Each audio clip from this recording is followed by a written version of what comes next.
Vasudevasutam Devam Kamsachanuramardanam Devaki Paramanandam Krishno Vande Jagadgurum. Good morning, everyone. Morning. Welcome to our class, Bhagavad Gita in the light of Sri Ramakrishna. We have covered up to chapter 3, verse 7, correct? Yeah. And so we will start to discuss verses 8 and following of chapter 3, mostly concerning sacrifice, which is a very important concept in the Gita. The Sanskrit term for sacrifice is yajna.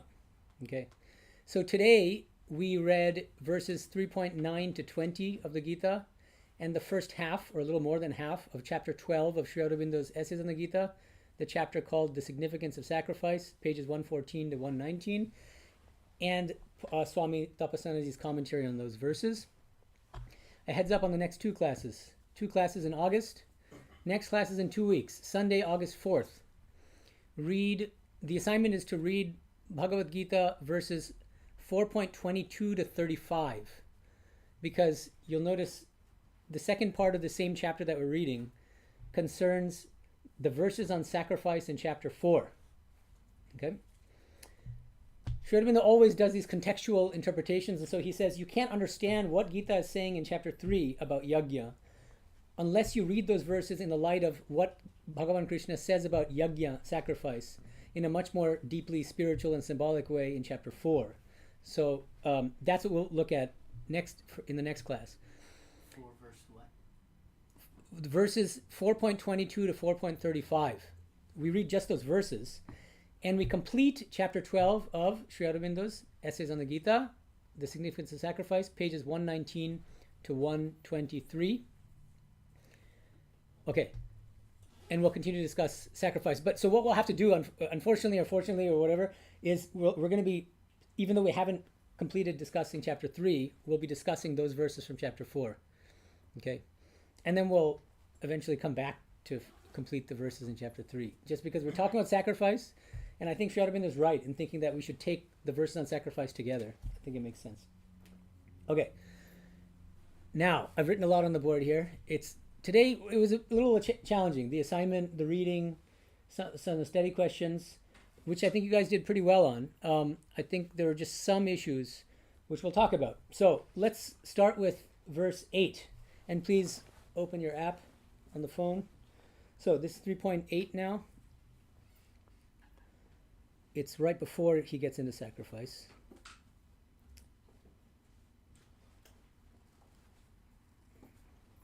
Niyatam kuru karmatvam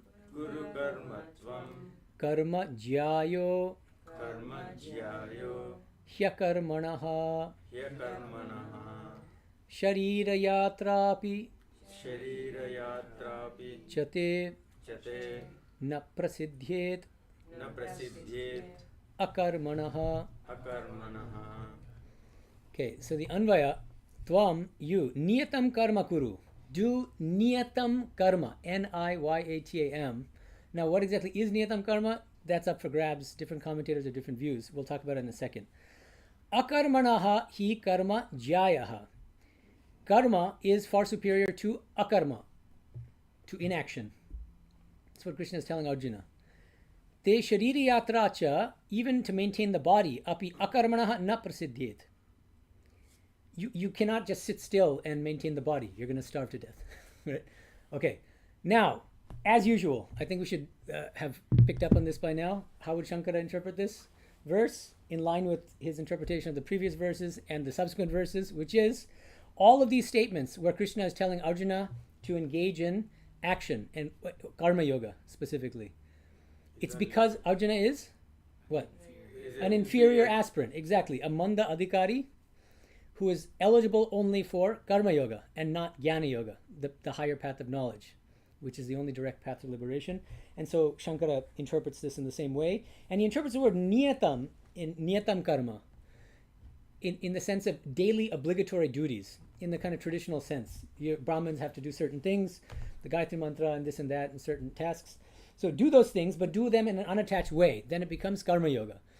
Krishna is telling Arjuna to do this. Why? Because he's an inferior aspirant who's only qualified for Karma Yoga, not for Jnana Yoga. Okay. Sri Aurobindo has a completely different interpretation of this, which I think is interesting. So, first of all, he says, he rejects this thing that Śaṅkara brings in, which is Adhikari Bheda. And he says there's no good evidence from this verse or from other verses that it's only meant for inferior spiritual aspirants. It's meant for everybody. Okay, that's number one. Number two, what exactly does niyatam karma mean? Śaṅkara takes in the traditional sense of daily obligatory duties, specific tasks, duties. Sri Aurobindo says, notice the word. He says it picks up, the word niyatam picks up on the word niyamya in the previous verse. Just look in the app or whatever you're looking at.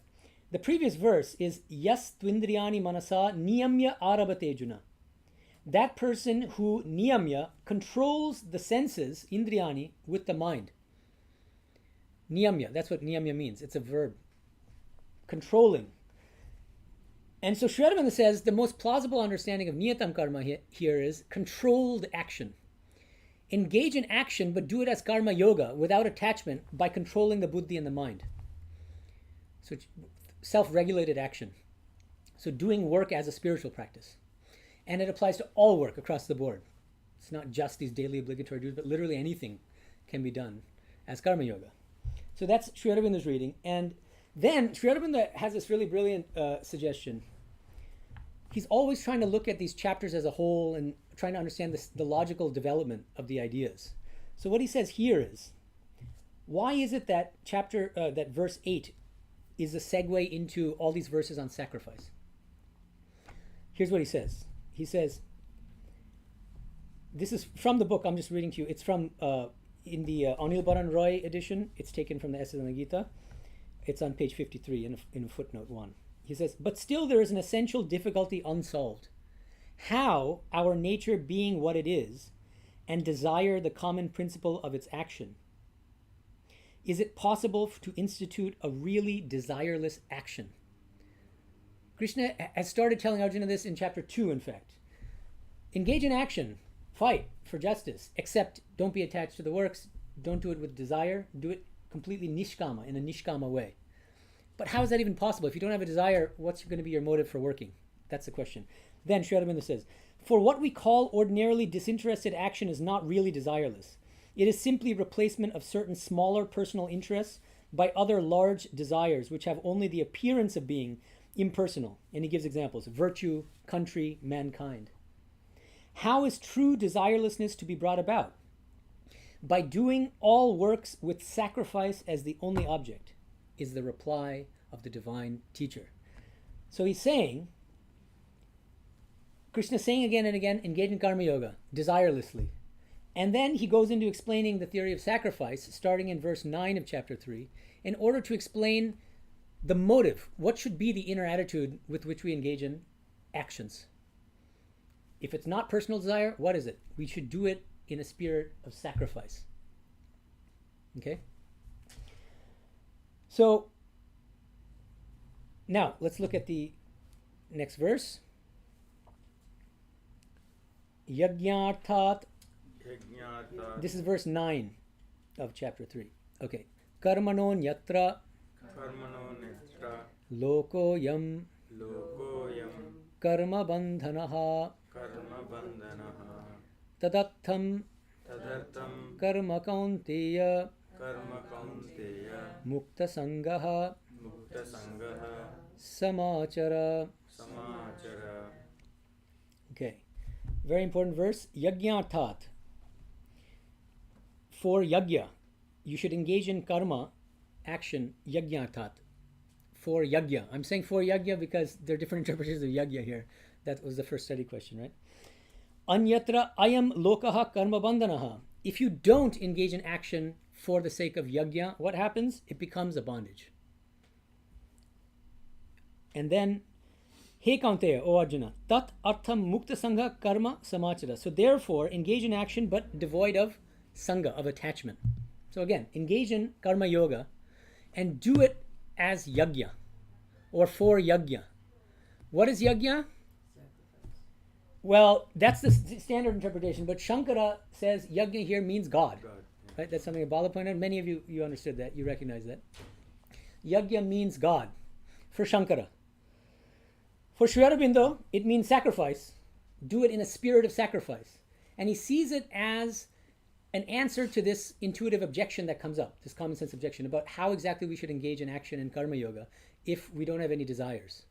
We should do it in a spirit of sacrifice.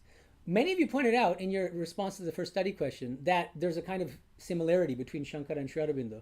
Even if they interpret yajna in a slightly different way, both Sri Aurobindo and Śaṅkara are encouraging us to engage in actions for the sake of God, of the divine, right?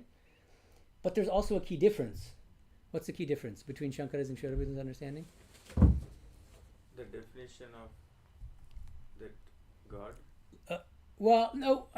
No, not there, because no, the key here is adhikari bheda.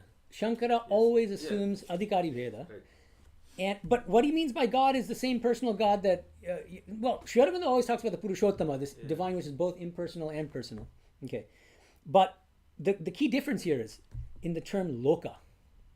Okay, so let me continue the Anvaya here first. So, where did loka? Lokaha. Okay, I am lokaha. So how do you interpret the word loka? Okay. Loka can mean world. It can also mean a person, like in Bengali, lok, even in Hindi, lok, right? It can mean a person, an individual, right? So there's this kind of like dual meaning. And so different interpreters interpret in different ways. Śaṅkara says it refers to those who are eligible for action. And Himaja, you had this question about what exactly he means by that. Does anyone know? What does he mean by that? What does it mean that loka refers to people who are eligible for action? Inferior people. Exactly, inferior spiritual essence. Manda adhikaris, like Arjuna, and like us, presumably, who do not have sufficient purity of mind to be eligible to practice jnana yoga, which means we are only eligible for the lower practice of karma yoga, for the purpose of chitta shuddhi, until we make ourselves eligible for jnana yoga. Does that make sense? Okay. So that's the key difference. Śaṅkara will say, yes, Krishna is telling Arjuna to engage in karma yoga, do it for God. But that's because Arjuna is an inferior spiritual aspirant. That's something I think you didn't mention that in your response. You got the other part of it, but that's very important. That's the backdrop behind all of Śaṅkara's readings of these different verses, is he's presupposing that Arjuna is an inferior spiritual aspirant. Whereas Sri Aurobindo is saying all these verses apply to everybody across the board, and there's no good reason to think that Sri Krishna is restricting these teachings only to inferior spiritual aspirants. Yeah.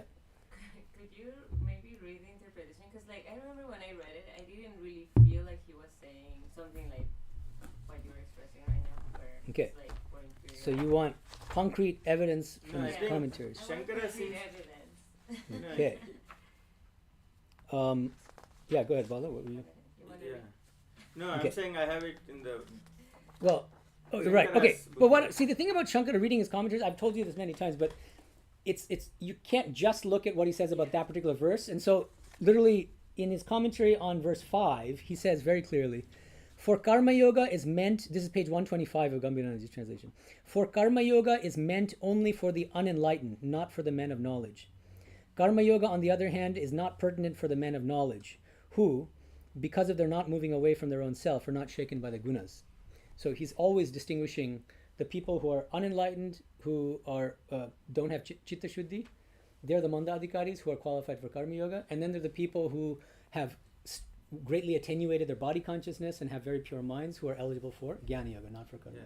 yoga. Even in It's a verse keynote, 9, and you're still not even No, hearing I mean, it there. It just in the way, I mean, at least I understood it right Hmm. now that you read it. I mean, he's basically distinguishing between people that are not enlightened Mhm. and then people that are enlightened. Hmm. That's how it sounded to me. Well, rather that's what. than- Yeah, I mean, partly it's a translation issue, but sometimes Śaṅkara will say that the eligibility requirements for practicing jnana yoga are so high that they're almost enlightened, basically, and they just need to hear tattvamasi, and that's what Sarvapyanji talks about all the time. Yeah. If you have a sufficiently pure mind, you literally just hear tattvamasi once and you got jnana.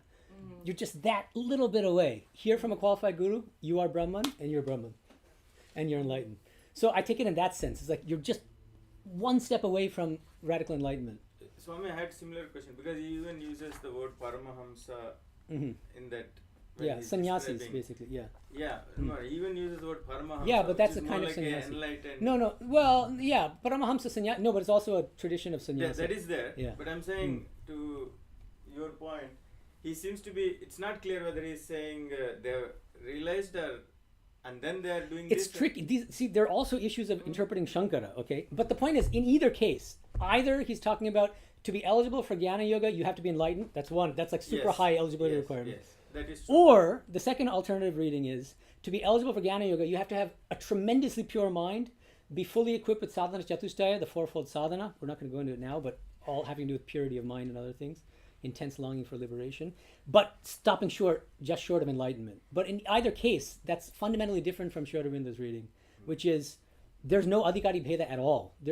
Krishna is not addressing inferior aspirants when he's talking about karma yoga. He's telling everybody to do so. But Okay. doesn't Krishna later on say in the same chapter that whether you're enlightened before enlightenment or after enlightenment, you should be pursuing karma yoga? Absolutely, yeah. We're going to get, thank you for anticipating. This is something I want to mention. This is page 115 of the chapter that we read for today. It's really important. Sri Aurobindo says, this is helpful as a kind of like a broader understanding of verses 3.10 to 20 of Bhagavad Gita, okay?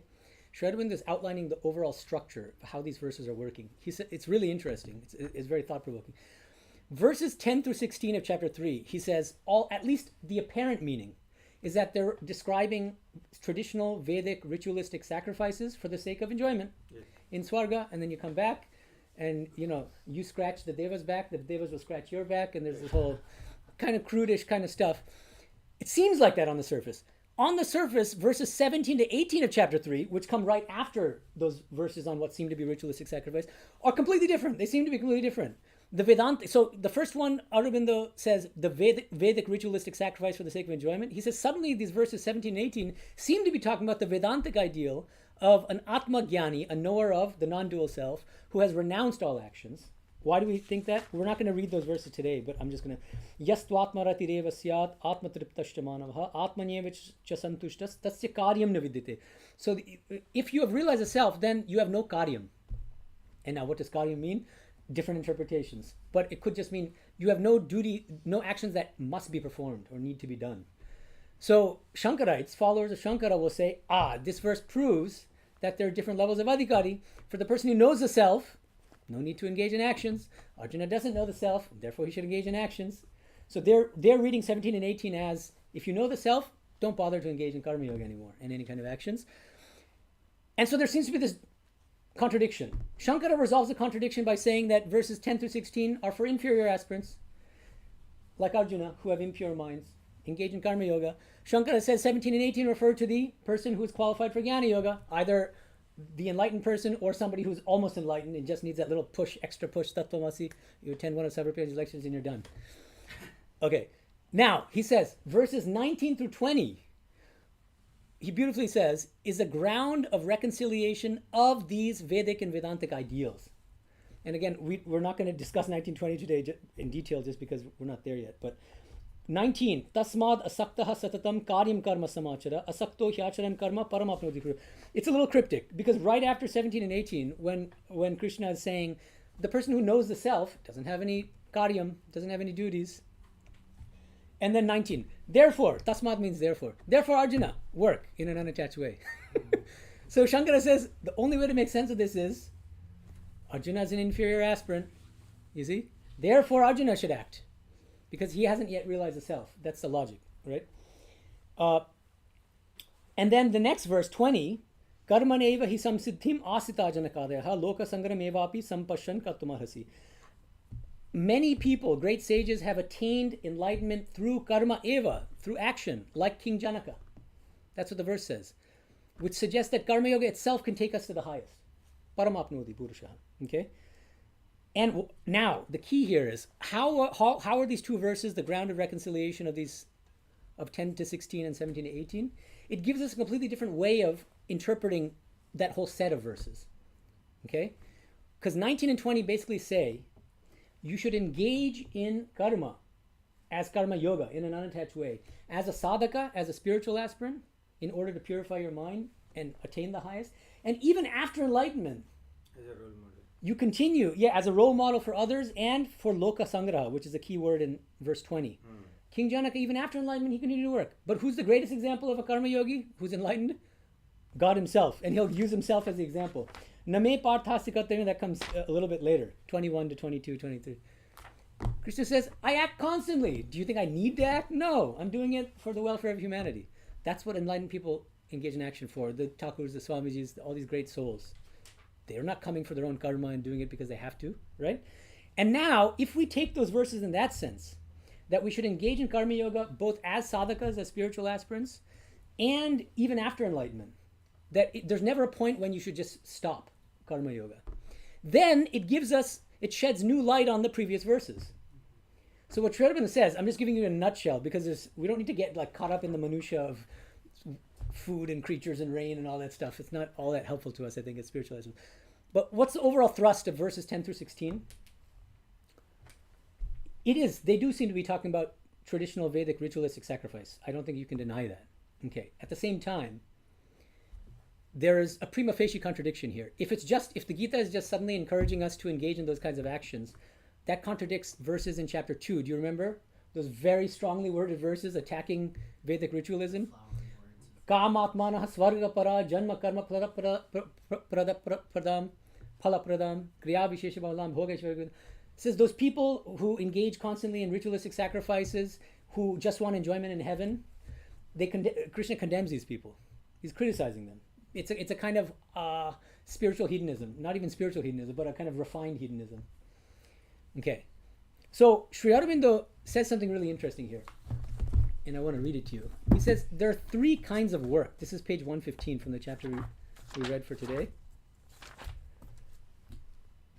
There are three kinds of works.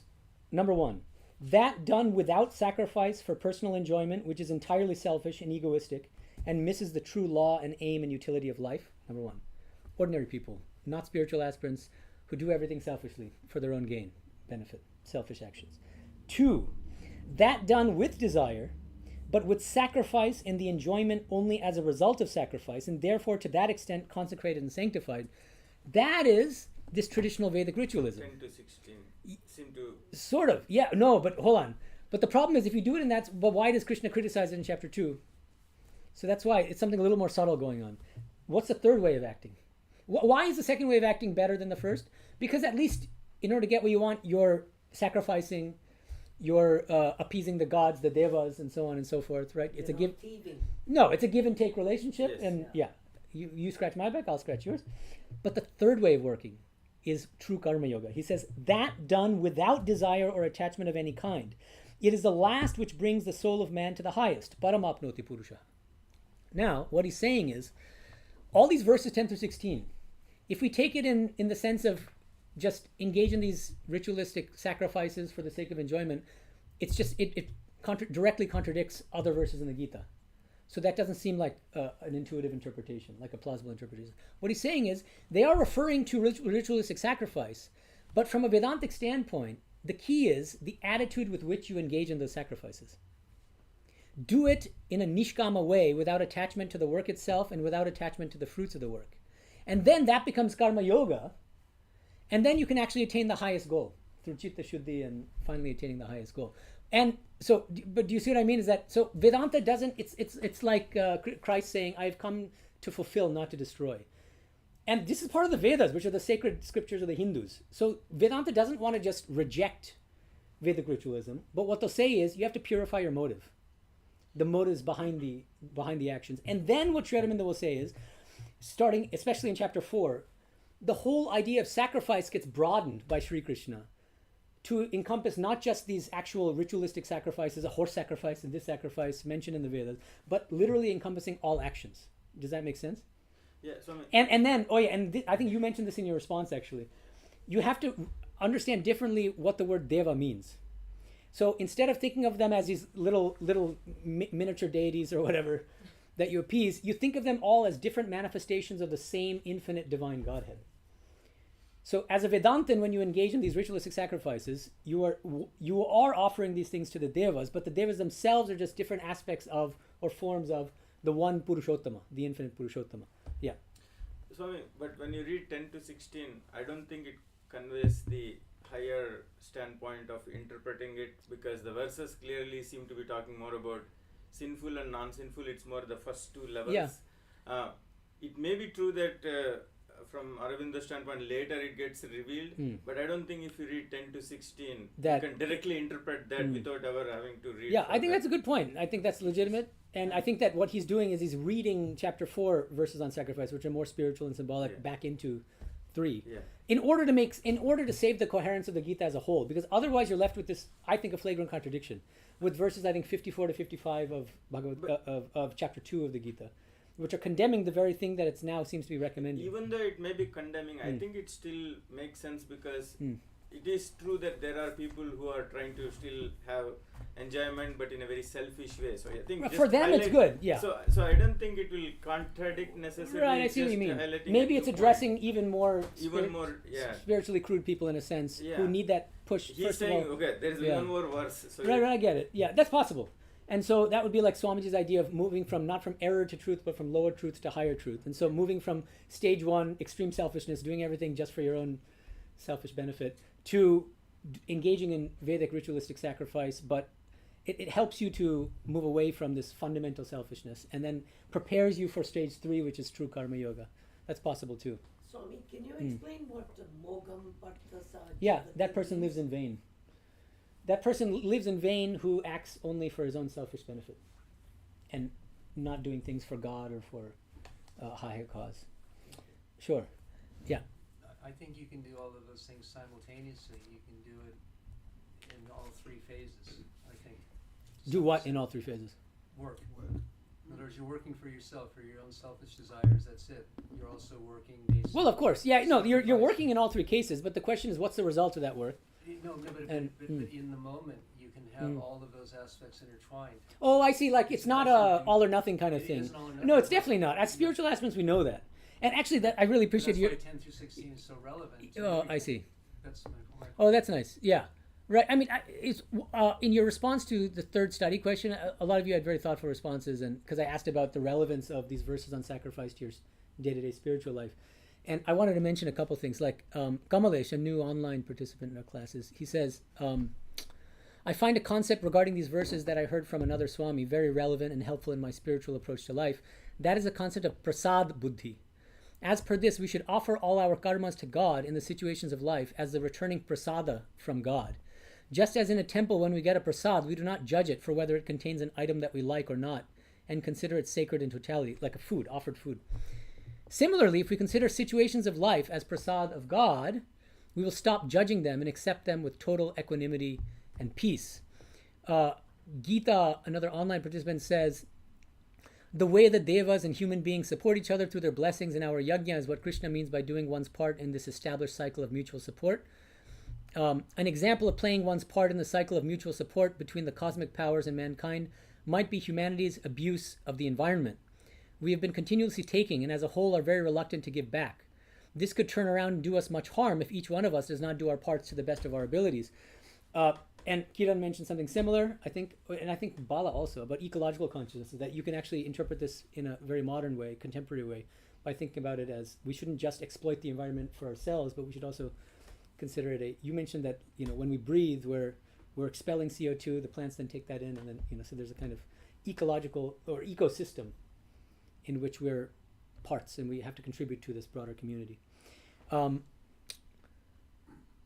Bala says there are a couple of key takeaways from these verses that are relevant in modern times.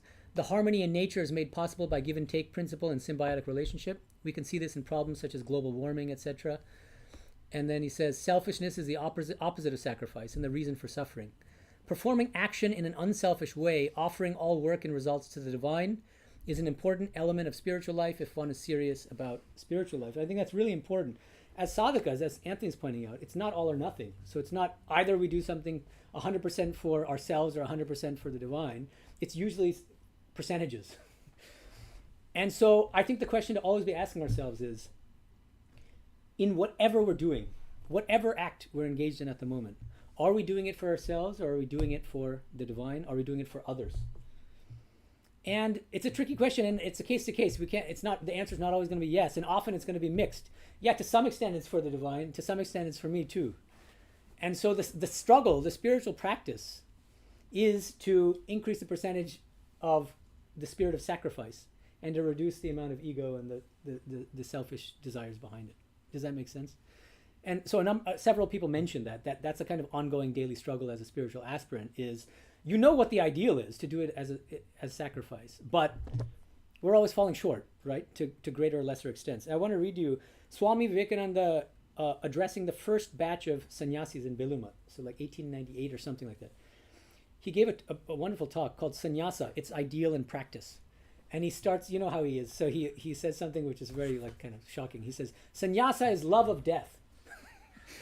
It sounds morbid, and then he goes on to explain, what does he mean by death? Death is sacrifice. He says, let all our actions, eating, drinking, and everything that we do, tend towards the sacrifice of ourself.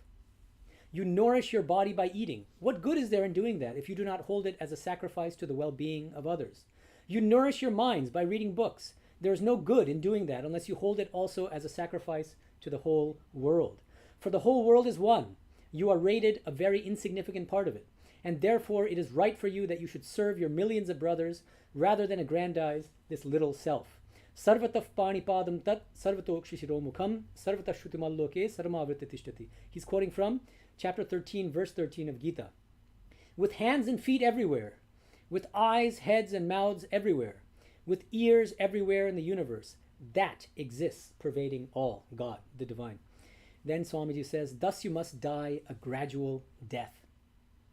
In such a death is heaven. All good is stored therein, and in its opposite is all that is diabolical and evil. So I hope you can see the resonances between Swamiji's idea of sacrifice, how Sri Aurobindo and Swami Tapasyananda are interpreting the doctrine of sacrifice in the Bhagavad Gita.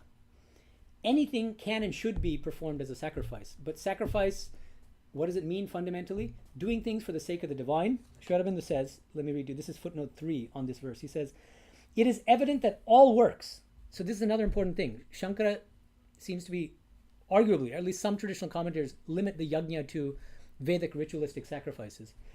Sri Aurobindo says all works. It is evident that all works and not merely sacrifice and social duties can be done in a spirit of sacrifice.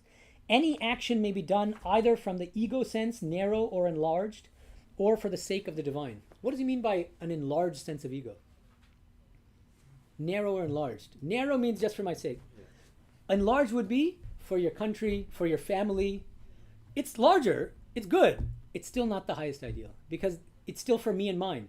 It's because it's my family that I'm working for my family. It's my country. So that's another form of selfishness, right? Okay. So on the one hand, there's either narrow or enlarged sense of egoism. The other hand is for the sake of the divine, acting for the sake of God. All being and all action. And then he says something very profound and like kind of, it's high metaphysics. He says, all being and all action of Prakriti exist only for the sake of the divine. Prakriti meaning nature, this whole world of nature. From that it proceeds, by that it endures, to that it is directed. All life, all world existence is the sacrifice offered by nature, Prakriti, to the Purusha. And here the Purushottama, the one and secret soul in nature. Purushottama manifest as Kshara Purusha. This is something that tripped several of you guys up. I'm just going to, because we don't have too much time, so we're not actually going to be able to get to probably the details of verses 14 to 15. I want to give you a summary. There's a whole sequence of kind of this comes from this comes from this comes from that, and different interpreters have different interpretations. Now, at the foundation is Akshara. That's the term used in the Gita, okay? And the puzzling thing is that Krishna says Brahman comes from Akshara. Brahman is supposed to be the highest, and often is aligned with Akshara. So now he's distinguishing between Akshara and Brahman, so then commentators are stuck with, well then how do we distinguish the meanings of these two terms? Akshara and Brahman have to be different. Now, Śaṅkara goes this route. He says, Akshara is my favorite Nirguna Brahman, the highest reality. But then I have to interpret Brahman differently. I interpret as Veda, the scriptures, the Vedic scriptures. Okay, and he says that in what sense does Brahman come, the Vedas come from Nirguna Brahman? Not in a literal sense. It means that the predominant theme of the karma kanda of the Vedas is ritualistic sacrifice.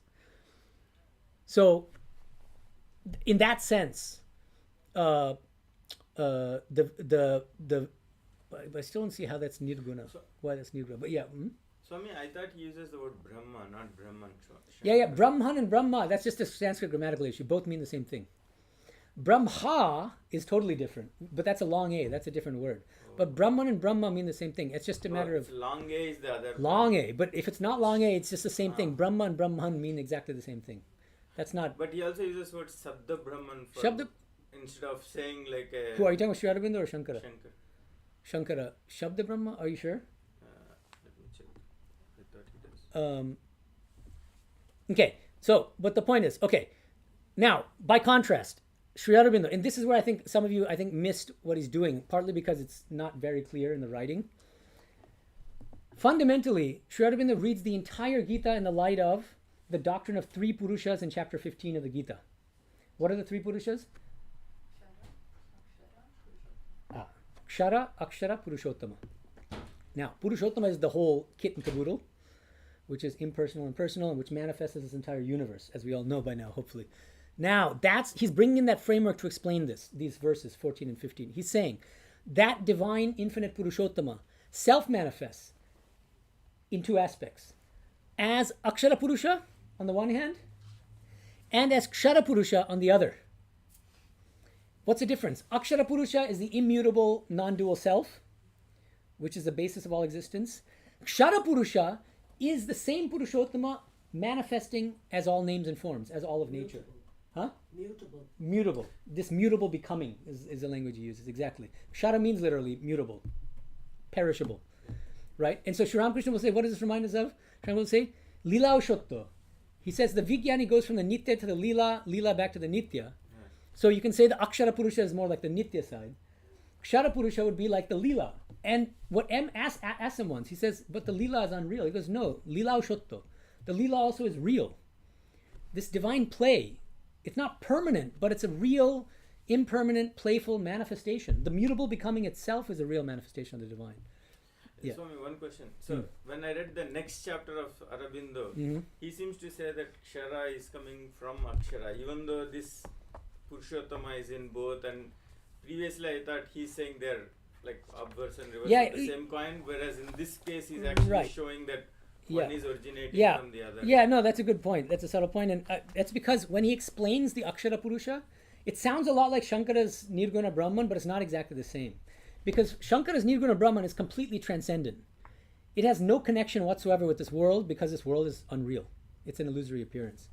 For Sri Aurobindo, what he's saying is the better way to understand, the more accurate way to understand what Krishna means when he talks about Akshara Purusha, this non-dual self. It's a non-dual self. There is a transcendental dimension to it, but it nonetheless serves as a basis for this becoming, this mutable becoming. So that's, in that sense, he's you'll see that sometimes he uses this language of the self as the basis of all existence. But this is the first time I saw that he's even hinting something like this. Earlier And then, I thought he's saying both are equal in the obverse and reverse, like they're not really one originating from the other. Right, but that's because these verses talk about it, and then, but he does say it in other places as well. Yeah, but that's a nice observation. Exactly. Okay.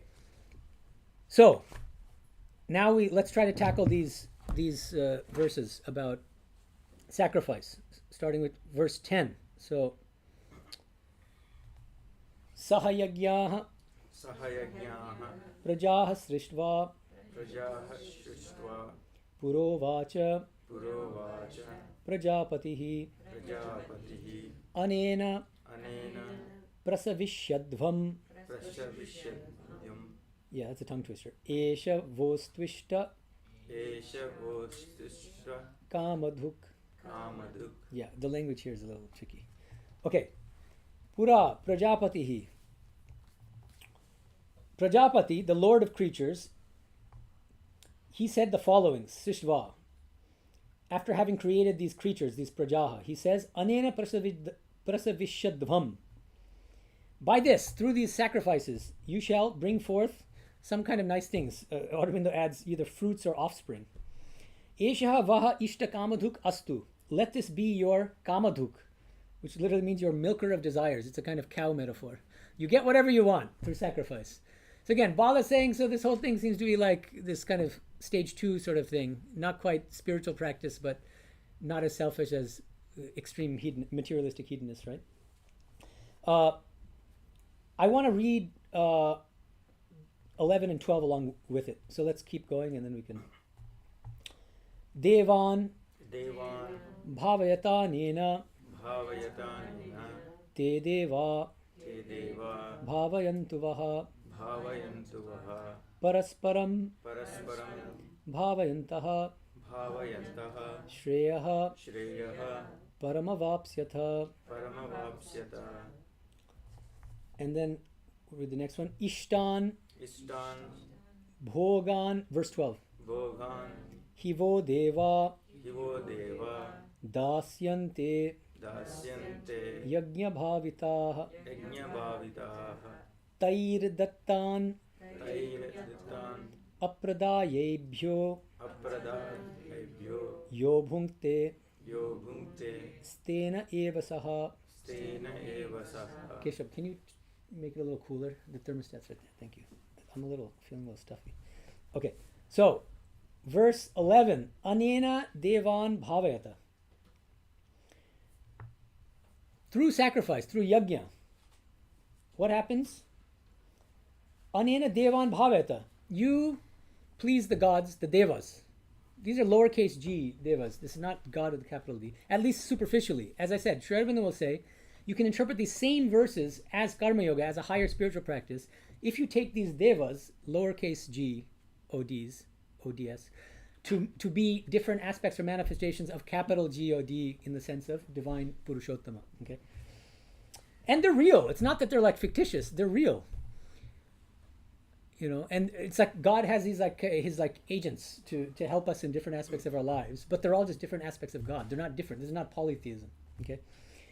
Okay, so anena devan bhavata te devaha vaha bhavantu. If we please them, what happens? They will please us. If we scratch their back, they will scratch ours.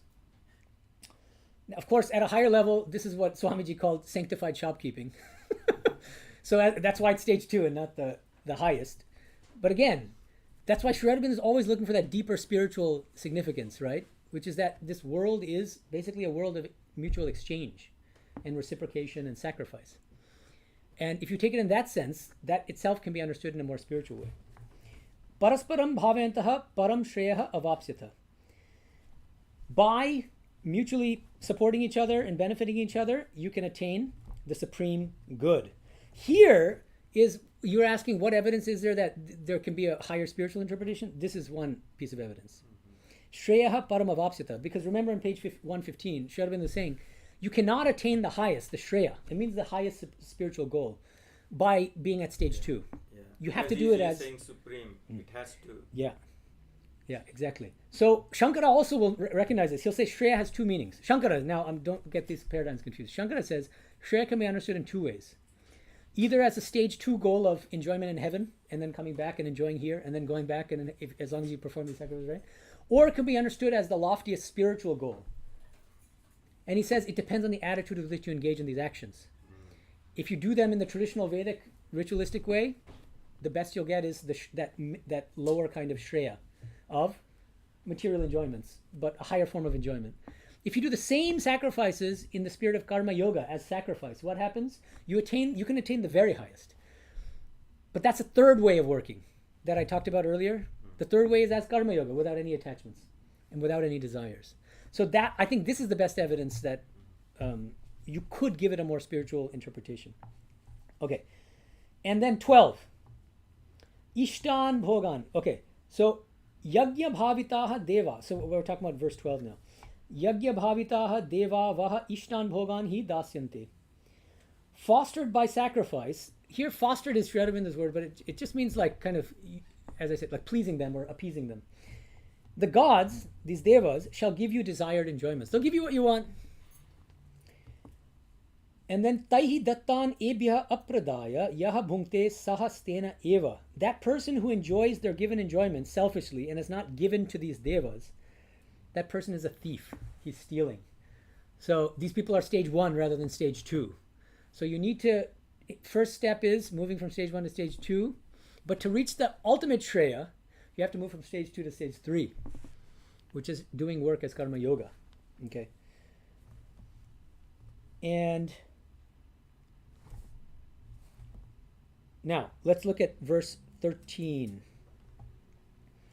Yajñashishtāshinah Yajñashishtāshinah santo Santo muchyante Muchyante sarvakilvishaihi Sarvakilvishaihi bhunjate te Bhunjate te tvagam papa Tvagam papa ye pachanti Ye Bachanti atmakaranat.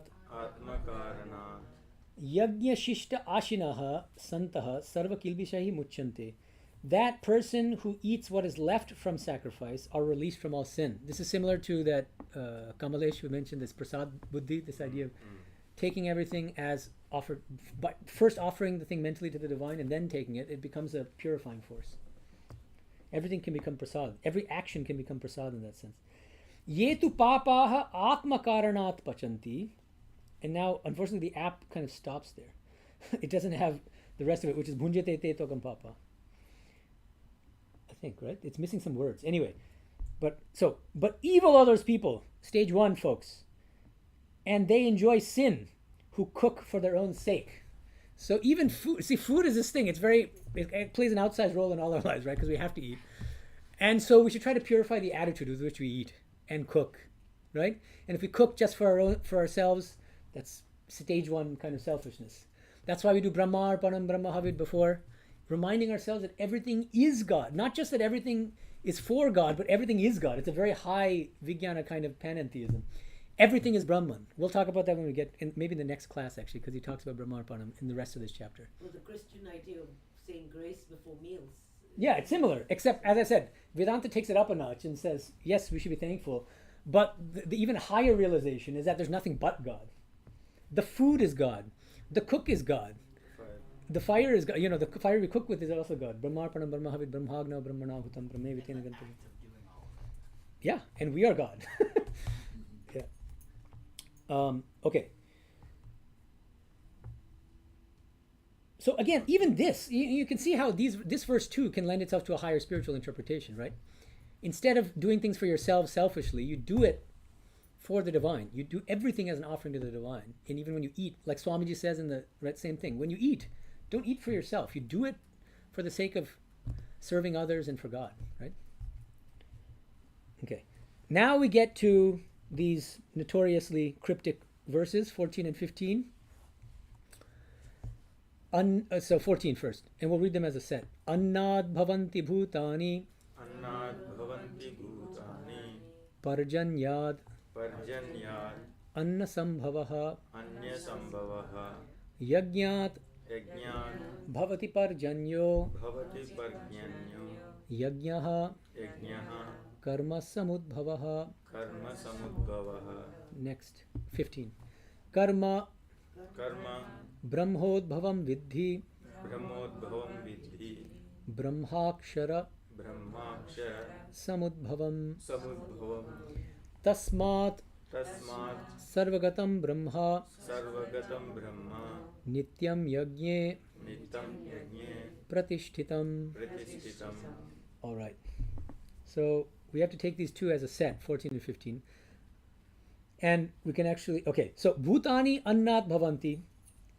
From anna comes creatures. How in the world, anna means food. How do creatures come from food? Swami Tapasyananda, and I think Śaṅkara also says, because the food eventually gets refined into semen. It's from this, the reproduction and all that creatures come into existence.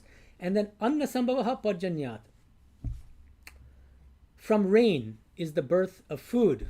Can't have any food without rain, right? That's why people, especially in the past, they'd pray to God for rain. Otherwise, no crops. Parjanyaha yajñāt bhavanti. From sacrifice comes into being rain. How do you get rain? Through sacrifice. It could be either understood as Vedic ritualistic sacrifice or just more broadly. And then, yajñaha karma samudbhavaha. Yajña is born of karma, of action. Right, and again, traditionally that means you engage in certain sacrifices, and then that itself is a sacrifice that leads to rain, and so on. Now we get to the trickier part of it, the 15. Karma brahma udbhavam vidhi. Know that karma, work comes from Brahman. As I said, Brahma and Brahman are the same thing. Not Brahma. That's where the confusion comes in. We're not talking about Brahma here. Okay, it's Brahman. That's why it's useful to put the end there, just so you don't get confused with this Brahma stuff. Yeah. Okay, so, and then Brahma Akshara Samudbhavam. Brahman comes from the Akshara. What that means, as we said, we've already talked about it, but we haven't talked about Tapasyananda that we can talk about. And then this last line, which is also quite tricky. Tasmat, which means therefore. Sarvagatam Brahma, literally Sarvagatam means all pervading. Brahma, the Brahman, which is all pervading, Yagye Nityam Pratishchitam, is always rooted in, based on, that's at least the the surface meaning, sacrifice, Yagya. It's based on sacrifice. Okay?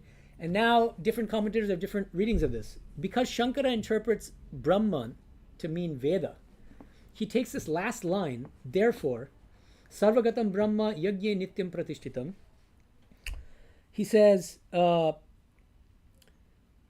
Veda is Sarvagatam, not in a literal sense. What does it mean for a scripture to be all-pervading? That's not what he says. It's the Vedas are the revealer of everything. It reveals everything. So you have to kind of be a little bit creative. Swami Tapasyananda, interestingly, even though he deviates from Śaṅkara in many places, he accepts Śaṅkara's interpretation, as many of you noticed, he accepts Śaṅkara's interpretation of Brahman as Veda in this context, because he thinks that's the best way to make sense of the different terms. But in his interpretation also, he's left with the same problem. So what does it mean for Brahman in this last line to be Sarvagata, to be all-pervasive? He interprets it as the Vedas are all-comprehending. If you look at his translation of that word, Sarvagatam, it's all-comprehending. So he's not taking it literally. A virtue of Sri Aurobindo's interpretation is because he takes Brahman to mean the Purushottama manifest as this mutable becoming that is all-pervasive in a literal sense. So he can take the Sarvagatam, that word's all-pervasive, in a very direct and literal way. And how does Sri Aurobindo interpret that last line as a whole? Therefore, this all-pervading Brahman, Kshara Purusha for Sri Aurobindo, Purushottama manifest as mutable becoming, is rooted in yagya. In what sense? In this very lofty spiritual sense, as I already read to you. Everything in this world is prakriti. And everything that's done, all action, is done for the sake of the divine Purushottama. Immediately for Kshara Purusha, but that Kshara Purusha itself is the Purushottama. I think you mentioned in your response, Himaja, that you preferred Tapasyananda's understanding of Akshara as Purushottama or Supreme Being. But Sri Aurobindo says the same thing, actually. It's also for the Purushottama, but as manifest as this mutable becoming. So the Kshara Purusha is not different from the Purushottama. It's just it's the Purushottama manifest as this mutable becoming. Does that make sense? Yeah. So now that's a useful segue to Swami Tapasyananda. How does he interpret it? Akshara he interprets as the supreme being. Now the thing is that can be interpreted in different ways. It could be interpreted just as the personal God. Right. He doesn't use the word Purushottama. Right. But yeah, his overall understanding is very Aurobindonian actually, and so he does. When he understands Supreme Being, he understands it in the Ramakrishna sense of both impersonal, personal. So which is like Aurobindo's Purushottama. But as I said, I don't think that's a major difference. I just think that Sri Aurobindo is making this kind of fine-grained distinction between Akshara Purusha and Kshara Purusha. And saying that the Akshara there is the Akshara Purusha, which is the immutable manifestation or aspect of the Purushottama. And the Kshara Purusha is the mutable aspect of the same Purushottama. Okay? But Tapasyananda, like Śaṅkara, interprets Brahman as Veda. That's the similarity. But his understanding of Akshara is very different from Śaṅkara's. Śaṅkara says Akshara is the Nirguna Brahman. Yeah. Immutable. And immutable Nirguna also. Mm-hmm. Whereas Swami Tapasyananda says it's this impersonal, personal, supreme being. He even refers to Mahavishnu. Yeah, well, yeah, there are certain texts, there are scriptures which actually call Vishnu Yagya. Right. That's a term for God. And he says the same thing, yeah. So both of them refer to these scriptures. It's possible to take one meaning of Yagya can be God. When I was given my sannyasa name, we were talking to this Gaudas Maharaj, a very senior Swami trustee, who's a Sanskrit expert. So he's telling us the meanings of each of our names. And he looked at me and he says, so what is the meaning of your name, Medhananda? And I said, oh, Medha means intelligence, right? So it'd be the bliss of intelligence. He says, no, but that is one meaning, but the primary meaning for you is Divine Mother. Because that is there's, if you look at Lalita Sahasranama, you'll find that one meaning, one word used to characterize a name of the Divine Mother is Medha.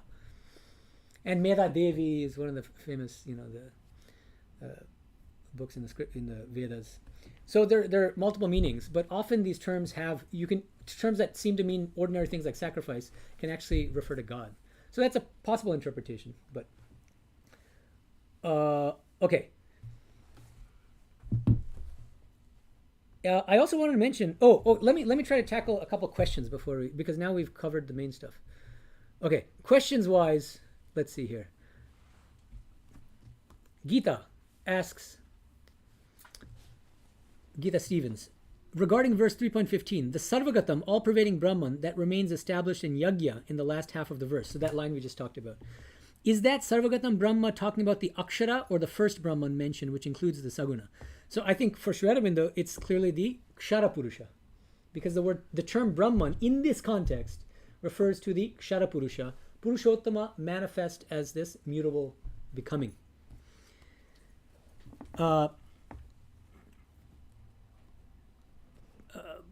Patty, another online participant, asks, in Aniyabaran Roy's book on page 57 in the notes, Sri Aurobindo talks about how these verses are misinterpreted and used as a justification for social service, humanitarian efforts, etc., and so on. I wonder why it is wrong to use these verses to live a bit more altruistically. She goes on. The thing is, it's confusing because he says he's referring to 7 verses, but they're not these verses, the ones about sacrifice. The verses he's referring to are verses 20 to 26. So that's the confusion. But I understand why you're confused. I got confused until I realized that he's not talking about the verses on sacrifice. Bala asks, it's not clear if Sri Aurobindo is also interpreting Brahman with qualities is born of Akshara. Oh, you mentioned that. Okay. But now you get it, right? Yeah. Anthony, Sri Aurobindo describes the process whereby man ceases to pursue his enjoyments and the satisfaction of his desires in the false and evil spirit of sinful egoistic selfishness, as if they were a good to be seized from life by his own unaided strength without return and without thankfulness. The stage 1 that we were talking about. Anthony says, I understand this as the first phase, but he then says, as the spirit increases in him, he subordinates his desires, becomes satisfied with sacrifice as a law of life, and works, and is content with whatever remains over from the sacrifice, giving up all the rest freely as an offering in the great and beneficent interchange between his life and the world life. And then you're asking, is this the second phase, given that desires still exist but now are being subordinated? Does the third and highest phase occur when the sacrifice is no longer to the gods, but to the one all-pervading divine established in the sacrifice, and when the knower puts away the lower self that desires and enjoys and gives up his personal sense of being the worker? So I hope from page 15 that it's clear now that Sri Aurobindo describes you can do the same action in 3 different ways. Completely selfishly, which is a stage 1, just for your own sake. Secondly is you do it in this sanctified shopkeeping way of I'm going to please the gods, they're going to please me, but I still want some kind of worldly pleasure or enjoyment as a result. And you covet the fruits, right? I want to enjoy here, I want to enjoy in heaven. And then the third way is the way to attain Shreya, right? Paramabhapsita. How do you do that? By engaging in that action, but completely free from any attachment to the work itself and to the fruits. So without any desires. And then if it's desireless, then how do you do it? You do it as sacrifice. Remember, Sri Aurobindo says that's the rationale of moving from verse 8 to the verses on sacrifice. So you're no longer subordinating desires, you simply don't have the desires. That's the ideal. And again, as a spiritual aspirant, when you're trying to convert karma into karma yoga, it's not all or nothing, of course. And so there might be, to begin with, 80% ego and 20% for the sake of the divine. And then as you progress in spiritual life, it's 70% ego, 30% for the divine. So that's the struggle, right? And we might backslide sometimes. Yeah. But I think these verses are very helpful in spiritual life if we think about it in this very broad way that I think Sri Aurobindo and Tapasyananda encourage us to take them in. Every single thing we do, are we doing it as sacrifice? Understood in the broadest possible spiritual sense. Which means what? Are we doing it just for ourselves, our own selfish gain? Or are we doing it for... It could be, we're serving others. But even that, Sri Aurobindo, this part of what Patty's question was, altruism can never be the highest goal. Just doing things to benefit others. The highest goal is to serve others in a spirit of worship by seeing the divine in everyone. Shiva Jnana Jiva Seva. This is exactly what Sri Aurobindo is saying. That's the highest form of sacrifice.